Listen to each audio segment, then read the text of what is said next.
ईश्वर की योजना हमारी योजना से हमेशा बेहतर ही होती है।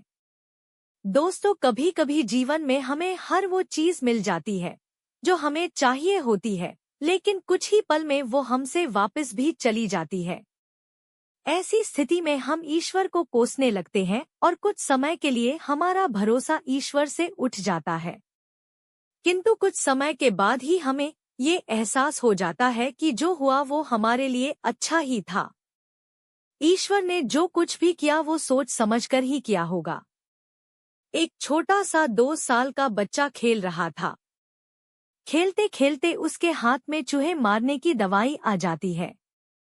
बच्चा नादान था, वो नहीं जानता था कि ये चूहे मारने की दवाई है। वह इस दवाई को चॉकलेट समझकर खुश हो रहा था और इसे खाने ही वाला था, पर अचानक उसकी माँ का ध्यान उस पे गया।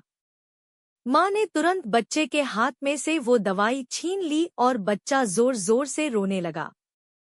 बच्चे के रोने के बावजूद भी माँ ने उसकी एक नहीं सुनी और वो दवाई उसने कहीं पे छिपा दी, क्योंकि बच्चा नहीं जानता था कि ये चॉकलेट नहीं चूहे मारने की दवाई है, पर माँ तो जानती थी कि यह दवाई मेरे बेटे के लिए सही नहीं है।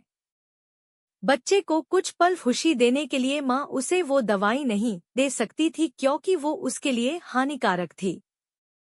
दोस्तों, इसी तरह जब हमें जीवन में कुछ मिलता है और फिर वह वापस चला जाता है, तो हमें निराश नहीं होना चाहिए। हमें सोचना चाहिए कि जो हमें मिला था वह हमारे लिए अच्छा नहीं था, जैसे कि वह दवाई। ईश्वर की योजना हमारी योजना से बेहतर होती है और वह हमारे लिए जो अच्छा है वही करता है।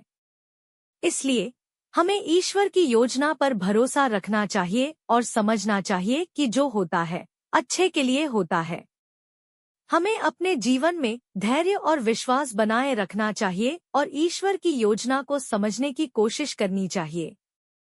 दोस्तों, आप लोगों को यह कहानी अच्छी लगी हो तो हमारे चैनल को लाइक, शेयर और सब्सक्राइब करना ना भूलें।